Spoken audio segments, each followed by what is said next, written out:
Good afternoon, everyone. So excited to be here with you on another edition of Wednesday Wisdom. My guest today is amazing. I've known this gal for a couple of years now, and I'm finally just getting her on the show. You guys are going to love her. I'll be back in a couple of seconds with Hailey Rowe.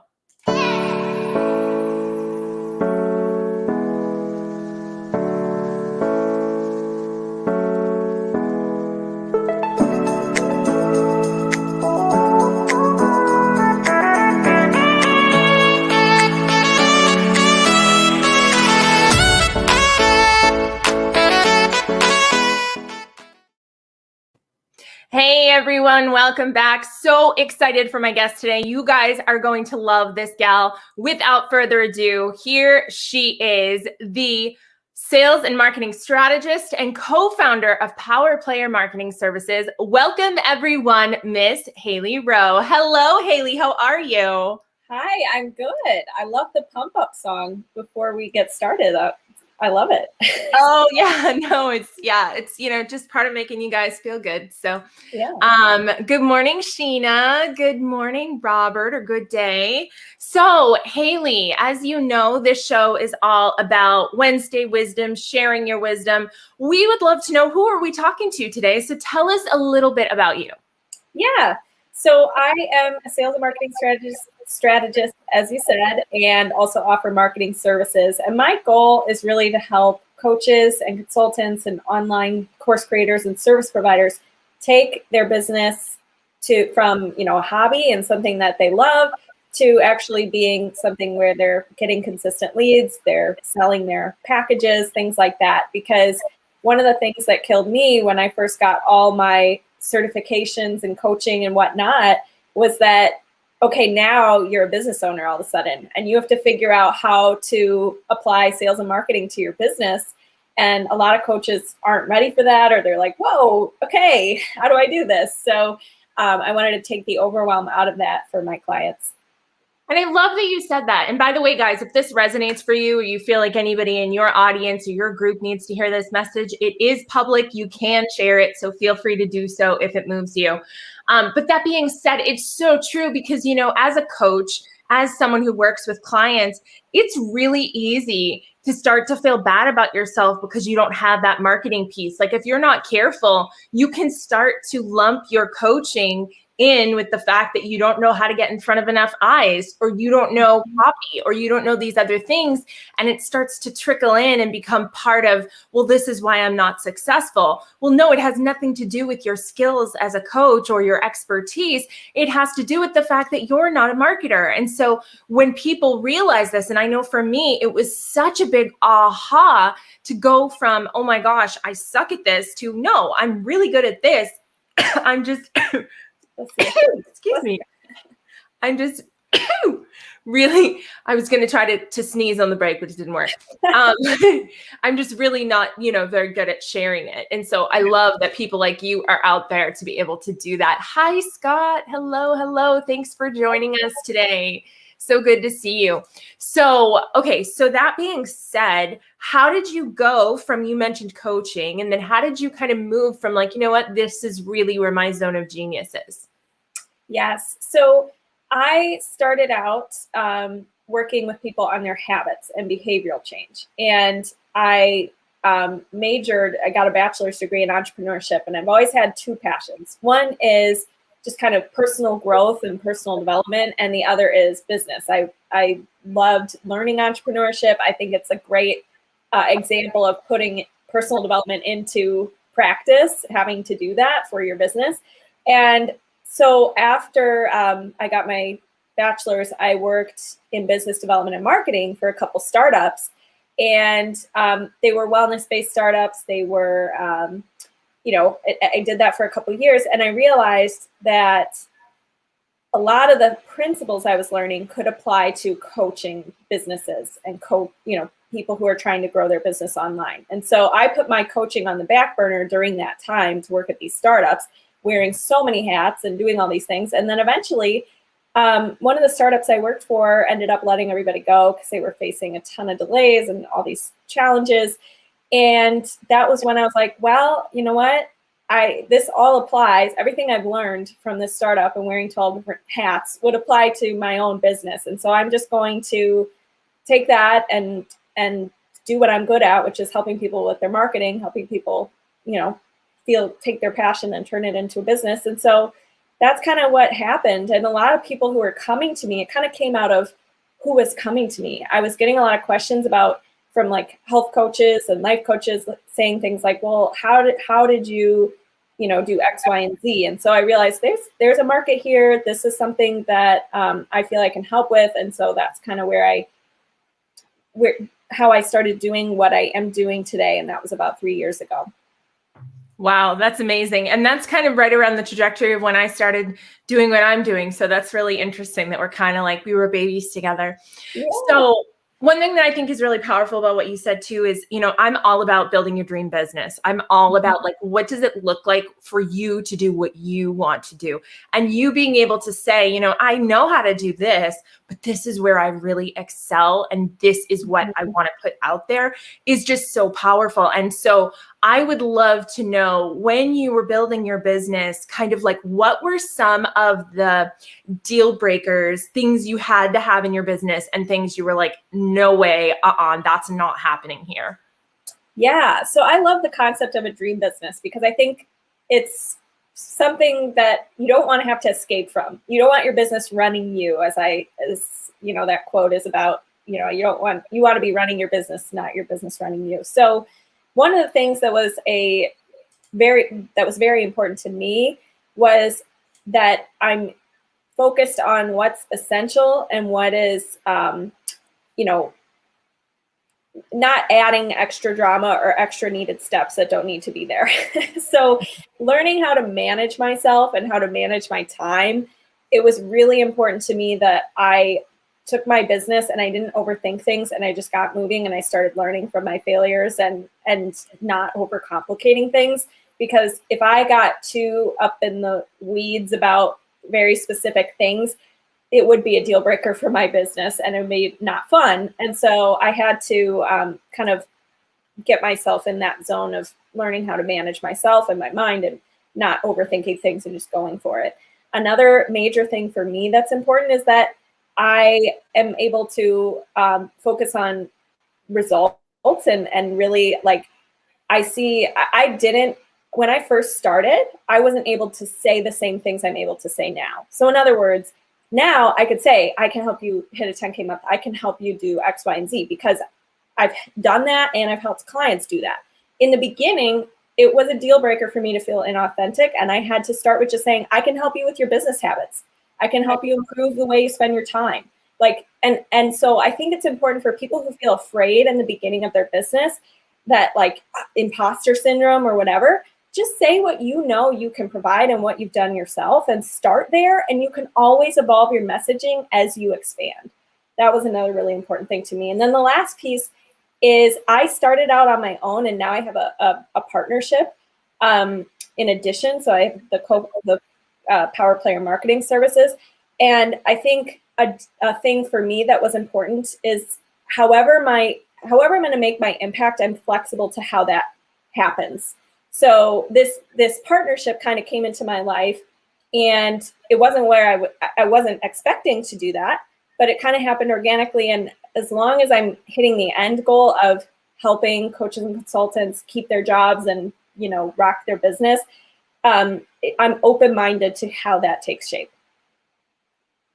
That is like music to my ears because that is one of those things that, you have your tenets that you teach. And one of my tenets is that you can't be attached to the how. You can be attached to the what, you can be attached to the feelings around the what, but you can't be attached to the how, because if you do, the universe will definitely make that happen, but it might take 15 years, right? It's like my dad used to say, you can put a monkey in front of a computer and he'll write the Encyclopedia Britannica, dated, I know, but it's going to take a couple thousand years, right? Like it will happen eventually. But when you disattach or detach from the how it's going to happen. And you just focus on, I'm going to have so many happy clients. I'm going to help people really move the needle in their business. Now, all of a sudden, it's all open for you about how you go about that. And with what you do, just like with what I do, there's so much variety, right? Some people need a little bit more help in organization. Some people need messaging. Some people need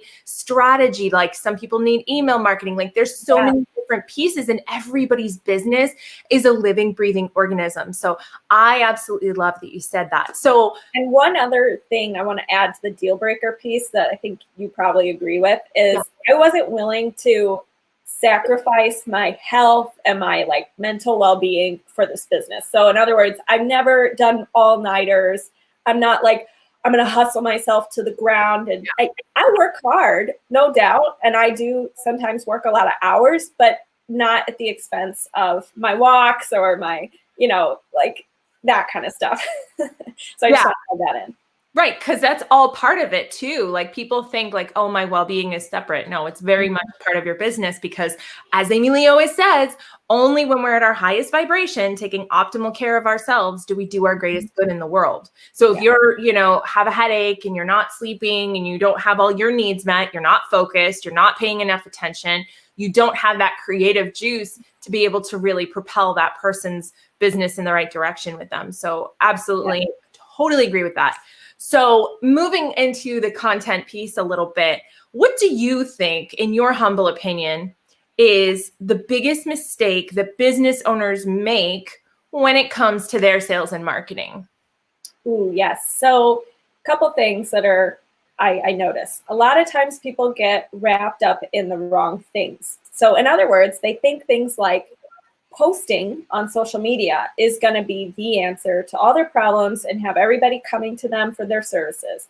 Or they think having a $5,000 website right off the bat before they've tested their concept, before they've actually sold anything, they think that is the first step.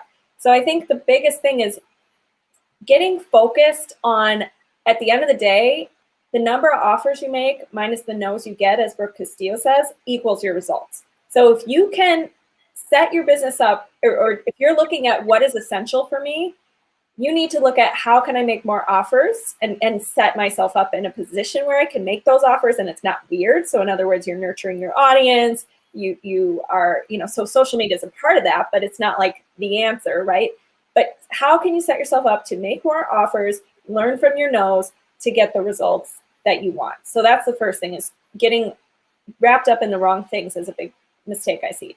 The second thing I think that is a killer is comparison and jumping around. So in other words, I was just talking to somebody yesterday who said, you know, I see all these other coaches and people doing this, and I feel like it's so oversaturated, and why even bother? And these thoughts are not productive, and they're taking her away from doing what's actually important in her business. And at the end of the day, it's really not that saturated. If you went to a party or you were at an airport or you were in public, I bet you're the only coach or online entrepreneur or course creator, whatever, there. Okay, so it's not that saturated. Get over that. Focus on what's in your control and stop comparing yourself to other people. And then the third thing I think is trying to be too many things to too many people, which I know is cliche and everybody says this, but having a clear niche, having a very irresistible offer for that niche that they actually want to pay for, that's focused on the end goal of what they want, not how. Coaching is a how, having a course is a how, offering a service is a how. Nobody cares about that, most people, in marketing language, okay? They care about what is it going to bring to their life? How are they going to feel? What is the thing they're never going to have to struggle with? Again, what is the solution you provide? So that's the third thing I see. Yes. And I think that piece, the part about the transformational value, there's kind of two pieces to that too. And guys, grab your pens and pencils for this one. There's an emotional transformation, but there's also, and this is the one that most people miss, there's a tangible transformation. I like to think of this as the thing that if an alien dropped down in your living room, what would they see physically that would show that this transformation has happened. And correct me if I'm wrong, this is the piece that a lot of coaches, service providers, yada, yada, yada, really miss is what will my life look like? Not how will I feel, because the feel we get, right? You're going to feel great. It's going to be wonderful. But what are the tangible outcomes that are going to be different in my life? Yeah, and it should be so easy that a 10-year-old could understand it if you explain it, versus I help you become an inner goddess, you know, etc. What does that mean? Right. Yeah. Right. I help you wake up every morning without anxiety about what am I going to do with myself all day. That's a tangible outcome, as opposed to I make you feel better, or you're just going to be so aligned. What does that even mean? Like nobody even knows what that means. Absolutely. I love that. So, okay, tell me and tell us, and guys, feel free to bring your questions in at this point. Tell us a little bit about kind of some of the services that you provide, like the done for you, the done with you, all that, because you have like a whole suite of services and these guys need to know about it. Yeah, so there's kind of two sections. One, I like to start with why we even do this. So first, I think it's important to know that as an entrepreneur and a coach, it's very hard to juggle all the things. You're your own admin, you're the coach, you're the marketer, etc. And so what I want to help coaches do and online entrepreneurs do is be able to have leads coming in, be a little more hands-free in that department in their business, and also at the same time have the principles of sales and marketing working for them so they can convert more sales. So the kinds of services I provide, I do coaching to help you teach it to do it yourself first, which a lot of people find value in doing it themselves first before they hire out things, because then they can know what to look for and that kind of thing. And then I also have a side of my business that's more lead generation. And the way we do that is different depending on your business and who your audience is and where they hang out and that kind of thing. But basically lead generation, what it means is bringing in qualified potential clients that fit within your target audience to see your stuff. Because the most heartbreaking thing for me is when I see coaches out there, they're killing themselves doing this amazing content, you know, going live like this, and nobody is seeing it, or they're not doing something every day to grow their audience of people seeing it. So that's what I help with. I love that. Yeah. And I remember I first met you was because I had clients that were looking for virtual assistants. And I remember you said to me, and I'll never forget this. You were like, oh my gosh, like you're AmyLee. And I was like, yes, really? Like that. I'm just, yeah, no, it was one of those like moments that I was just like, wow, she like knows who I am. And I don't know how she knows who I am. But it's so funny because now, I mean, it's like, you know, we're everywhere together. It's so cool. But yeah, absolutely. You are so visible online. It's really awesome to watch, and you're bringing value in Facebook groups and things like that. And so I did see your face so many times. It's kind of like brand recognition. When you reached out, I was like, oh, I know who this is. Yeah, which is mind-boggling to me because I'm like, I don't even feel like anybody even knows who I am. And that was what, 2 years ago, a year ago? I don't know. Time flies. It was a while ago. Yeah. Now, if you said it, I'd be like, well, of course. But no, I'm kidding. And Nancy just said leads, inbounds, music to my ears. So yeah, let's talk about that. What does that look like? What does it look like to generate leads for a client? Yeah. So I think the first thing to get clear on is when you're going to do a lead generation strategy, you want to think about, okay, what is my amazing, irresistible offer and who is it for? And then from there, we're able to say, okay, it sounds like what would be good for you is something like LinkedIn lead generation, or it sounds like something that would be good for you is email campaign or ads or whatever. So, but the way I like to talk about how we do lead generation in general is we want to make it conversational. We want to cast a big net. So we want a big volume of people that we're connecting with. And we want to make it personal and building a relationship, because a lot of the people we work with are high ticket coaches or people who have offers where you couldn't just kind of send them to a page. And I mean, you could, but most of the time they're selling private coaching or group programs or things like that, where they want to have a personal relationship with the person that they're buying from. Right. So the way that we do that is first we build you an audience. And just to give you an example, we'll take LinkedIn lead generation as our example. What we do is we build you an audience of 2,400 people within your target audience. And we use something called Sales Navigator. And then we do a 2-message conversational friendly campaign. And that's part 2. So part 2 is the messaging in general for lead gen. And then we do that on repeat. And you're just, getting new calls or getting new potential clients interested, that kind of thing. Another thing we do, for example, would be like Instagram growth, where we're liking and we're following people who would be in your ideal client avatar, and they're following you back and they're seeing your posts and you can connect with them and that kind of thing. So I think that the 3 parts to it is, number 1, we build you a big audience. Number 2, we connect and start a conversation with that audience. And then number 3, we follow up and follow through. And that's where most people, if you're a coach and you have 1,200 different projects, that's where you're missing. You're missing out on that follow through and people continuing to have touch points with you and be able to come to you now for a service, because it does take touch points to have somebody convert to a client, if that makes sense. So you want to have that lead gen, that nurturing of the lead, and then they convert because you've continued to follow up, you've shown value, that kind of thing. And let's talk about that for a second, because this is something I can definitely weigh in on from an ADD perspective, is that, when people don't answer you back, or when they read you and leave you unread, sometimes they're me and they have 5 kids and they're doing laundry and they're trying to do the next thing, or they just woke up, or they're like, you don't know how many times people that are in different parts of the world will message me early in the morning, or people that get up before 10, let's be real. And they'll message me and I'll like read it when I'm in a stupor. And then I forget to go back to it. Yeah. And if those people don't come back and be like, there was this one awesome guy that I met. I ended up accepting a friend request from, and he lives in Ireland, and he left me a voice message and I saw it, forgot to listen to it.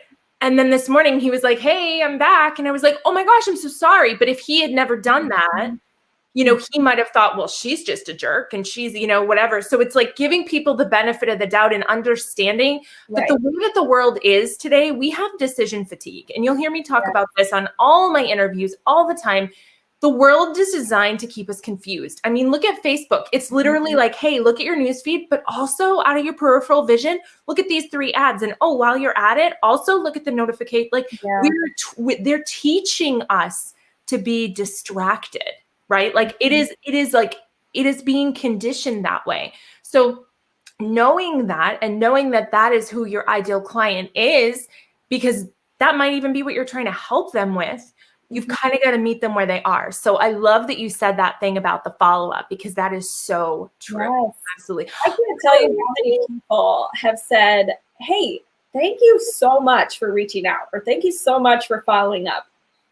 Because people just are, like you said, they're distracted. So I completely agree. And also, how can you, AmyLee, the business owner, juggle answering your messages and that kind of stuff? So that's the kind of thing we want to help you with. And some things require your personal touch, and we don't know how to answer the question of, hey, something extremely specific about your program. But it's much easier when you can focus on those things rather than constantly trying to juggle all the balls.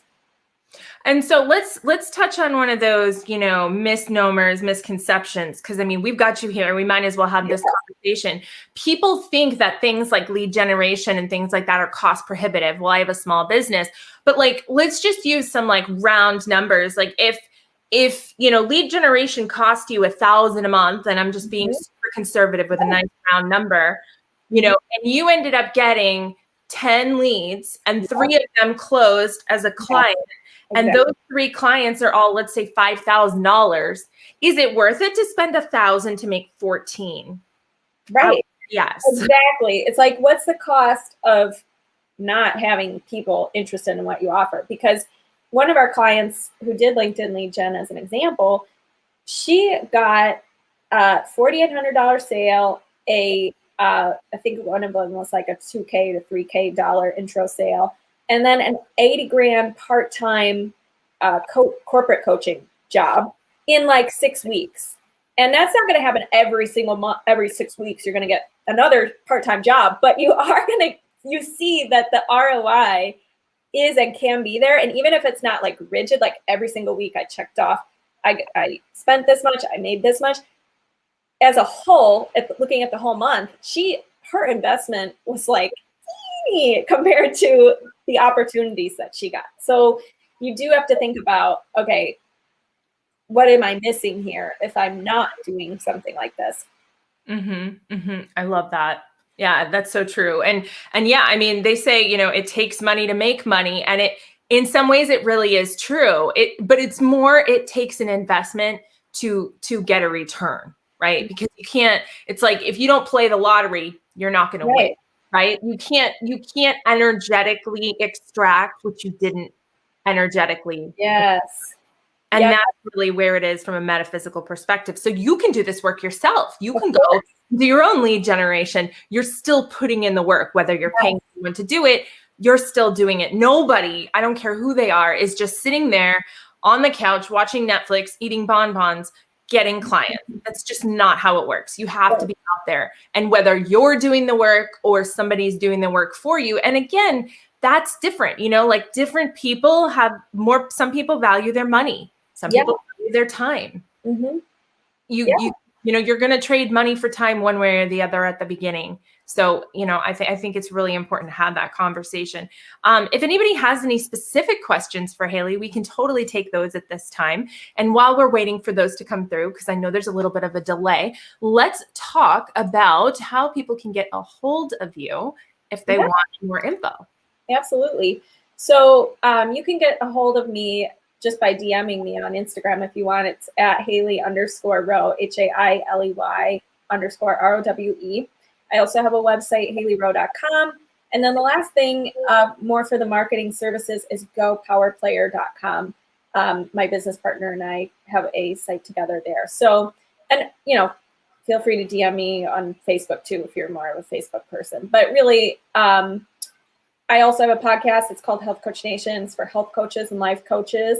We share business, time management, all that kind of stuff, tips. I have a Facebook group called Health Coach Nation. So I'm pretty much everywhere. But if you want to reach out privately, feel free to say hi and what you do, and I'd love to connect.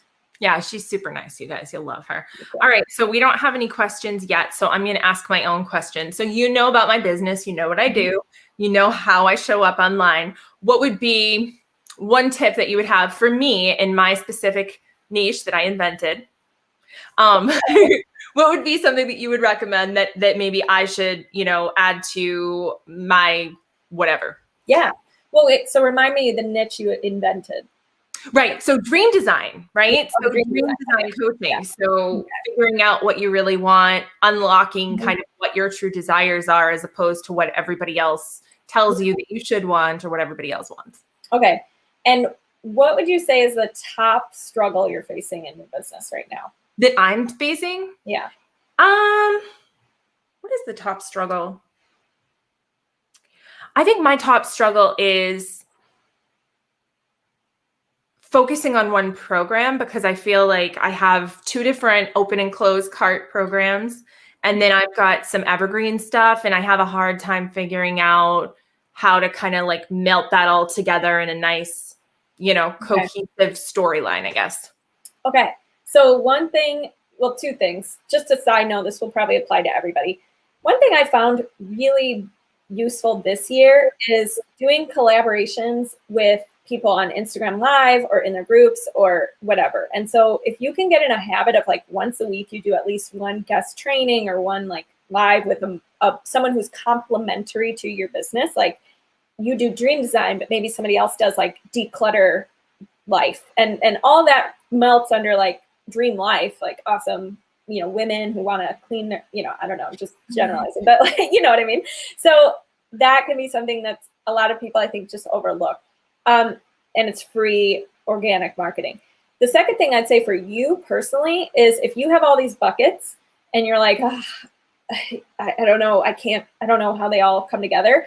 I would have something called a narrative that you write out for each different program. So in other words, because this will give you clarity about how they could work together or how you could upsell, downsell, and how you can put this all into some kind of funnel altogether. So I would write out, like, for one of your programs, what is the client journey? They find you on XYZ, Instagram, or they go to this lead magnet, or they click on this ad, then they go to this email funnel, then they go to XYZ, then they sign up for the program. And then once they're in the program, what's the next step for them? Like, what's the client journey? Do they upsell into the other thing? Whatever, right? So like, write it all out and have your team look at it too. So they're like, because this is the other thing, sometimes we get so bogged down in everything and we expect people to read our minds and know and just be able to give us advice. But if you write it all out, so it's all like, here's what we do, and you do that for each thing, you'll be able to start to see the gaps and the holes and the like, oh, but what if we could simplify this step and connect it with this step? Like, just getting it all out on paper will be the very first step. And then second, ask yourself, where are the gaps in this process? What am I missing out on? Where are we losing people? Like, looking at your data, like, when do they stop clicking on the evergreen, whatever funnel, and seeing how you can improve those. And then the last piece is and ranking yourself on, like, because as I always say, I go back to Alex Sharpen's 5 core functions of business, which are lead generation, lead nurture, conversion, delivery, and retention. If you can rank yourself in those areas for each individual program you have and see where the lacks are, then you're going to be able to have a much clearer plan to start resolving those things. I love that. Yeah, that's all really great stuff. And yeah, I definitely feel like I have a customer journey that like is like a ride at Disney World, right? It's like you're going up a hill and then you come down and you're like, woo! And then it's like, oh, it's smooth sailing here. And then it's like we jerk around a corner and there's a bunch of characters that are laughing and joking and it's great. And then all of a sudden you're like getting splashed in the face and you're like, I wasn't ready for that. Like, that's pretty much my customer journey. I think that anybody who's ever been on my customer journey could probably attest to that for sure. Okay, let's see. Jerry Lee says, yes, sometimes having a full funnel is great and challenging to keep up with. Yeah. Good problems to have, right? Good problems to have. I love that.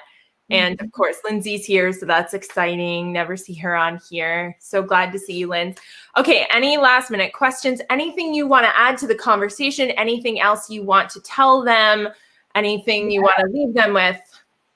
Yeah, sure. I always go back to my framework, which is grow your business the fast way. And it stands for followers, action, sales, time, and transformation. So with followers, that's going back to our conversation of what is your strategy to fill your pipeline? There's a million different options. Pick one thing first, focus on it, and then continue to expand.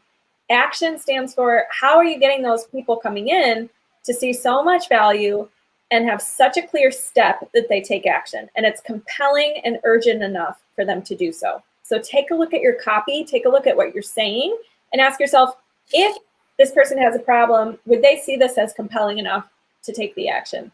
S stands for sales. So that's how do you feel so confident on your sales calls? How do you feel so confident about the value you're offering, that you are closing more sales, that you are preparing the client for that conversion, that kind of thing.